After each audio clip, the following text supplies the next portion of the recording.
الإعلامية المغربية بشرى الضوء استقطبت الأنظار مؤخرا بعد إعلانها عن برنامجها الجديد الضوء في التراث، الذي يهدف إلى تسليط الضوء على التراث المغربي بأسلوب مبتكر ومميز.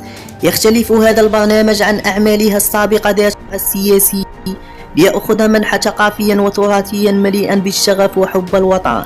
في أولى حلقات البرنامج تستضيف بشرى شخصية مميزة، وهو كولونيل متقاعد من القوات المسلحة الملكية وباحث في التراث المغربي، ليغني النقاش ويضيف قيمة معرفية كبيرة للمشاهدين.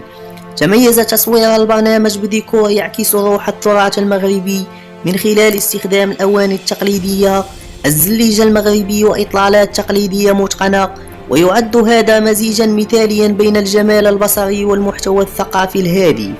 البرنامج ليس مجرد ترفيه، بل يحمل رسائل هامة لحماية التراث المغربي من السرقة والاندثار، حيث يقدم معلومات دقيقة بشكل مبسط يسهل على المشاهدين استيعابها بسرعة.